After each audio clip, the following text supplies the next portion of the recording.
지난주에 저희는 여리고에 거의 다 왔을 때, 이제 여리고는 아니지만 여리고 근방에서 이제 그곳에서 한 맹인을 고쳐주신 이 주님의 이야기를 보았습니다. 그 맹인은 이 주님이 지나가신다는 이야기를 듣자 아주 간절하게 이제 울부짖었죠. 처음에는 다윗의 자손, 그러다가 후에는 주님을 주님이라 부르고 간절하게 울부짖었고, 한번 눌러주시면요. 결국 그는 보게 되어 주님을 따르기 시작했죠. 여기서 이제 주목할 만한 것은 여기에 이제 백성이 다 이를 보고라고 나오듯 이 기적은 맹인 한 사람만의 어떤 개인적인 경험이 아니라 거기 있던 사람들이 다 같이 볼 수 있었고 또 함께 하나님을 찬양했던 어떤 공적인 경험이었다는 것입니다. 증인이 아주 많았다는 것이죠. 따라서 이제 이 곧 예수님이 방문하실 이 여리고에도 아마도 이 소문은 순식간에 번졌을 것입니다. 예전에 보니까 예전에 한때 BTS가 뉴욕에 온다 하니까 제가 텔레비에서 봤는데요. 이 BTS 아미라고 하더라고요. 그 팬베이스들, 그 그룹들이 이제 며칠 전부터 벌써 텐트를 치고 밤을 새고 기다리고 있던데, 지금 여리고의 분위기 역시 이제 임박한 주님의 방문을 두고, 물론 아미처럼 팜플렛 들고 그러지는 않았겠지만, 그래도 이제 예수님이 곧 오신다는 소문에 그 도시는 한껏 설레고 도시 전체가 익사이팅한 분위기가 아니었을까 싶습니다. 자, 바로 이런 흥분된 상황 속에서 아까 보셨던 본문은 이렇게 시작이 됩니다. 또 한번 눌러주시겠어요? 예수께서 여리고로 들어가 지나가시더라. 영어로 보시면 조금 더 이해가 가실 것 같은데요. 잘 보시면은 이렇게 주님을 애타게 기다리는 여리고의 주님은 그냥 passing through, 그러니까 그곳에 머무시는 게 아니라 그냥 지나가는 이동 통로로 여리고를 사용하시려 했던 것으로 보여집니다. 그리고 이 사실에 여리고 사람들은 아마 굉장히 실망을 했겠죠. 그렇게 기다린 주님이 며칠 더 이곳에 머무시고 사역도 하시고 중요한 사람들도 만나시고 앞으로의 계획도 이야기하시고 병자들도 고쳐주시고 그러기 기대했을 텐데 주님께서 그냥 왔다가 돌아가신다고 하니 그들의 실망은 어느 정도 짐작이 갑니다. 어찌되었든 이제 그 사람들은 그 짧은 순간이라도 이 지나가는 예수님을 어떻게든 보려고 더 몰려들었을 것이고, 그리고 이 수많은 군중들 속에는 바로 또 한번 눌러주시면 삭개오도 있었습니다. 누가는 삭개오가 세리장이요 부자라 하며 아주 의도적으로 그의 이런 정체성을 알리려 보이는데요. 아마 예전에도 들어보셨고 또 몇 주 전 목사님 설교에서도 들으셨듯이 이 당시의 세리는 그냥 세금을 걷는 이 IRS가 아니라 나라를 팔아먹은 매국노들로서 회당 출입 금지는 물론 모든 백성들의 징후의 대상이었습니다. 그런데 삭개오는 심지어 그냥 세리가 아니라 그 모든 세리를 관리하는 세리장이었죠. 아마 여리고에서 가장 우리가 싫어하는 혐오스러운 인물에 대해 설문조사를 했다면 삭개오의 이름은 항상 1, 2등을 다투지 않았을까 싶습니다. 그런데 이런 삭개오 역시 또 한번 눌러주시면 그가 예수께서 어떠한 사람인가 하여 보고자 하되 키가 작고 사람이 많아 할 수 없어 앞으로 달려가서 보기 위하여 돌 무화과 나무에 올라가니 이는 예수께서 그리로 지나가시게 됨이로라. 이런 삭개오 역시 예수님을 보고 싶었던 것으로 보여집니다. 단순히 팬으로서 우리 동네에 그렇게 유명한 분이 온다고 하니까 어떻게 생기셨나 얼굴이나 보자는 그런 호기심이었을까요? 당시에는 사진이나 인터넷이 없었으니 예수님의 얼굴을 전혀 몰랐겠죠.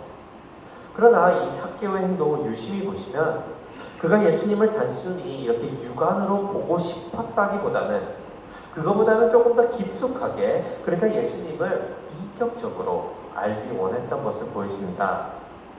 예컨대 그는 여기에 나와 있듯이 지금 달려가서 나무에 올라가고 있죠. 예전에 돌아온 탕자 때도 돌아온 탕자 이야기 때도 언급이 되었지만 당시 사람들은 특별히 이 남성들은 절대로 뛰지 않았습니다. 오늘날이야 러닝 유행이니까 길에서 뛰는 이런 남성들을 많이 볼 수 있는데요. 아시듯이 그 예수님의 옛날 그 입으셨던 걸 보면은 그때 당시 사람들은 남성들도 이렇게 원피스 같은 옷을 입었는데 그것을 이렇게 저고리처럼 들고 뛸 남자들은 없었습니다. 더 나아가 삭개오는 물론 그 동네에서 미움을 받았지만 어쩌면 그 동네에서 가장 영향력 있는 부자이며 학자들이 추정하건대 나이가 아무리 어려도 40대, 50대는 되는 어린이였을 것입니다. 그런데 지금 그는 경박하게 이렇게 옷을 잡고 뛰는 것도 모자라 나무 위로 올라가고 있죠. 저희 교회 앞바닥에도 이 나무가 있어서 우리 아이들이 가끔 올라가면 아이들이 올라가면 귀엽지만 그 나무 위에 우리 어른들이 목사님이나 장로님이 올라가신다면 그건 좀 심각한 문제이겠죠. 물론 이 삭개오가 왜 나무 위에 올라갔을까에 대해서 저는 단순하게 생각을 했는데 제가 이 설교를 위해 준비하다 보니까 깜짝 놀란 건데 이 삭개오가 왜 나무 위에 올라갔을까에 대해서 상당히 많은 다른 의견들이 있었습니다.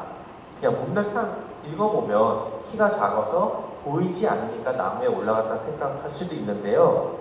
하지만 어떤 목사님들은 이 삭개오의 이런 행동을 가리켜 삭개오는 늘 올라가는 인생을 살았기 때문에 본능적으로 올라갔다라고 하시기도 하고 또 어떤 목사님은 이 삭개오가 예수님에게 눈에 띄기 위해서 그러니까 나를 좀 보세요. 나는 이렇게 구원받고 싶어요라고 어떻게 예수님에게 어필하기 위해 나무 위에 올라갔다 하기도 합니다. 어떻게 생각하세요?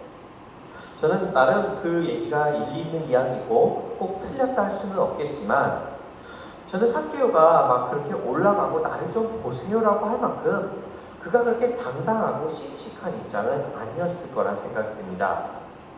그래서 저도 조금 더 제 나름의 상상력을 더해서 이 삭개오의 상황을 그려보았는데요. 우선 가장 먼저 들었던 생각이 그가 정말 단순히 키가 작아서 오직 그 이유 하나 때문에 나무에 올라갔을까라는 생각이 들었습니다. 예컨대 이런 거죠. 그가 만약에 키는 작았지만 그 동네에서 영향력 있고 동시에 존경받는 사람이었으면 어땠을까요? 사람들이 동네에서 가장 힘이 있고 부자이자 어른이 그에게 예수님을 보고자 했다면 길을 비켜주지 않았을까요? 따라서 삭개오의 문제는 단순히 그가 키가 작았다는 것뿐 아니라 그가 사람들로부터 미움을 받고 있었다는 것입니다. 특별히 당시 유대인들은 주님을 보았을 때 이 자신들을 로마의 압제로부터 구원해줄 어떤 정치적 메시아로 보았습니다. 지난주 목사님이 말씀하신 것처럼 주님은 이스라엘을 구원할 그 다윗의 자손으로 비춰졌으니까요. 따라서 삭개오 같은 매국노가 이 자리에 있는 것 자체가 말이 안 되는 것이죠. 실제로 그가 정말 당당했다면 나도 이 자리에 와서 예수님을 만날 자격이 그 누구 못지않게 있다 생각이 했다면 그는 왜 그 지난주에 우리가 보았던 그 18장의 맹인처럼 큰 소리로 나를 봐달라 외치지 않았을까요? 아시듯이 맹인은 너무 급한 나머지 주님이 지나가신다는 말을 듣자마자 울부짖었습니다. 가까이 갈 수가 없었으니 말이죠. 따라서 삭개오가 아무리 키가 작았다 해도 그가 정말 절실하고 그 간절한 마음만큼이나 부끄러움도 없었다면 그가 아무리 못해도 이 맹인보다는 조금 더 주님 앞에 가까이 가서 나를 구원해달라고 외치거나 아니면 옷자락이라도 만져볼 수 있었을 것입니다. 나무 위에 있는 삭개오의 마음이 그렇게밖에 할 수 없었던 삭개오의 마음이 어떻게 굉장히 복잡한 심정이라는 생각이 듭니다. 너무너무 예수님을 알고 싶은 건 사실 같아요. 채통을 버리고 뛸 만큼 나무 위에 올라갈 만큼 말이죠. 그런데 그는 알았던 것 같습니다. 자기가 예수님께 다가갈 자격이 없다는 것을요. 자기가 지금까지 지은 죄가 너무 많고 저기 있는 저 수많은 예수님을 보러 온 사람들 중에 자기가 가장 최악이라는 것을 말입니다. 그래서 그는 멀리 떨어져서 볼 수밖에 없고 그토록 원하지만 다가가거나 목소리를 참아낼 수 없는 것이죠. 주님은 이런 삭개오를 아셨던 것 같습니다. 그래서 다시 한번 눌러주시면 그를 쳐다보시고 그곳에 이르사 쳐다보시고 그에게 먼저 말을 것이죠. 한번 이 장면을 잠시 멈춰서 우리가 머릿속에서 그려보면 어떨까요? 군중들은 막 정신없이 이제 예수님을 막 보려고 달려들었을 텐데 갑자기 자기들이 막 보고 있던 예수님이 길을 멈추시고 그러다 갑자기 나무에 올라가 있는 삭개오를 부르시고 지목하십니다. 삭개오도 갑자기 주목받아서 깜짝 놀랐겠지만 사람들도 놀랐겠죠. 그들은 차마 삭개오가 나무 위에 올라가 있을 거라고 상상도 못했을 테니 말이에요. 그런데 그들이 아무리 봐도 저 나무 위에 있는 게 자기들이 아는 그 내공로 삭개오가 맞는 것입니다. 어떤 생각이 들었을까요? 조금 격하지만 그냥 가장 정확한 표현을 한다면 아니 저놈이 여기 왜 있는 거야? 라는 그런 생각이 들지 않았을까요? 너가 무슨 자격으로 이 자리에 있단 말이라고요. 그리고 동시에 그들은 이 내국노, 이 삭개오를 지목한 예수님이 이제 그 삭개오에게 어떤 말씀을 해주시길 기대했을까요? 저는 예수님이 그 삭개오를 향해서 이렇게 말씀하셨다면 어땠을까 생각을 해봤습니다. 여러분 보십시오. 저렇게 하나님의 구원을 믿지 못해서 여러분 같은 진짜 백성을 속여가며 또 나라를 팔아가며 자신의 부를 늘린 사람이 있습니다. 제가 얼마 전에도 이야기했지만 재물이 있는 자가 하나님 나라에 들어가기는 낙타가 바늘기로 들어가는 것만큼 어렵습니다. 저런 탐욕스러운 자는 이처럼 나무 위에서 많은 사람들의 욕을 먹을 수밖에 없으니 비록 여러분들은 돈은 없지만 저렇게 삭개오처럼 추하게 살지 않기를 진심으로 바랍니다. 평소에 삭개오를 싫어했지만 막상 그가 가진 부와 권력 때문에 삭개오 앞에서 별로 할 수 없었던 게 어떤 백성들에게 이것이 예수님께 그들이 기대했던 어떤 사이다 같은 발언이고 아마 예수님이 이런 말씀을 하셨다면 사람들은 환호를 지르고 예수님을 더욱더 찬양했을 것입니다. 그런데 주님이 그러시지 않아요. 오히려 그들이 꿈에도 상상하지도 못했던 이야기 내가 저런 삭개오의 집에 유하여야겠다고 하시고 원래는 그냥 지나가려 했던 이 여리고를 저 삭개오 때문에 내가 더 있겠다 하시며 삭개오와 관계를 맺겠다 하시죠. 그들은 충격받았을 것이고 당연히 그들은 또 한번 눌러주시면 실망하고 주님에 대해 이제 수군거리기 시작합니다. 이 주님을 향한 이 사람들의 그런 태도나 온도가 달라진 것입니다. 한때는 주님에게 열광하고 있었지만 그들은 이제 주님을 의심하기 시작했고 원망하기 시작했죠. 신학자 케네스 베일리는 바로 이 장면을 가리켜서 삭개오에 대한 증오를, 그러니까 삭개오가 증오를 받고 있었잖아요. 나무 위에서 그 증오를 자신에게 옮기는 주님의 모습이라 표현합니다. 다시 말해서 모두 원망과 주목을 삭개오가 지금 나무 위에서 받고 있는데 이제는 그 원망이 주님께로 옮겨진 것이죠. 그리고 이 모든 장면을 삭개오는 얼떨떨하겠지만 지켜보고 있습니다. 어떤 생각이 들었고 삭개오는 그럼 이런 주님께 어떤 반응을 해야 할까요? 아마 기억하시겠지만 이 신약성경에는 정말 많은 사람들이 주님의 은혜를 경험합니다. 그런데 유심히 보시면요 놀랍게도 그들이 막상 그 후에 어떻게 반응을 하는지 어떤 삶을 살아가는지 기록된 것은 많지 않아요. 아주 짧게 누가 그리하여서 하나님을 찬송했다 이렇게 짧게 기록되어 있는 장면들은 있지만 어떨 때는 예컨대 돌아온 탕자가 어떻게 살았을지 형은 그 문에서 과연 들어갔을지 베데스다 연못의 그 38년 된 병자는 어떤 삶을 이어갔을지 그냥 독자의 상상에 맡길 때도 많죠. 그런데 오늘 이 삭개오 이야기는 굉장히 유니크하게도 이 은혜 많은 자가 어떻게 반응하는지를 우리에게 굉장히 잘 보여주고 있습니다. 그래서 제가 이 장면을 이제 굉장히 잘 언팩해야 할 텐데요. 그래서 이 장면을 이제 조금 더 보려고 합니다.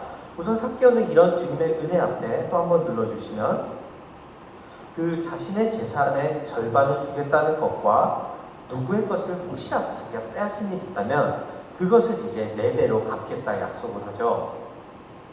여기서 이제 주목하실 만한 건 이게 주님이 지금 삭개오에게 요구하신 게 아니라는 겁니다. 그러니까 주님이 지금 삭개오를 안 치시고 삭개오야, 너 지금까지 무슨 짓을 하고 살았는지 알지? 너가 한 짓을 다 갚으려고 하면은 너가 진짜 구원받고 싶으면 이 정도는 해야 돼. 이것을 다 하고 나서 나를 다시 찾아와라. 이렇게 구원의 컨디션을 말씀하신 게 아니라는 거죠. 그런데 이 점이 더 흥미로운 것은 바로 이 전장의 주님을 또 한번 눌러주시면 어떤 관리가 물어 이르되 선한 선생님이여 내가 무엇을 하여 영생을 얻으리이까. 이렇게 영생에 관해 물어보는 이 부자 관리에게는 또 한번 눌러주시면 가난한 자들에게 재산을 다 팔아주라 하셨단 말씀이죠. 그거 팔고 나를 따라야 구원이 있을 거라는 구원의 어떤 컨디션이 있다는 말씀이셨어요. 그런데 삭개오에게는 이런 요구를 안 하실 뿐 아니라 또 한번 눌러주시면 삭개오가 아직 아무것도 하기 전에 심지어 그는 재산의 전부가 아닌 절반만 내놓겠다고 했음에도 불구하고 주님은 이미 삭개오를 구원받았다고 아브라함의 자손이라 하십니다. 도대체 왜 이런 차이가 있는 것일까요?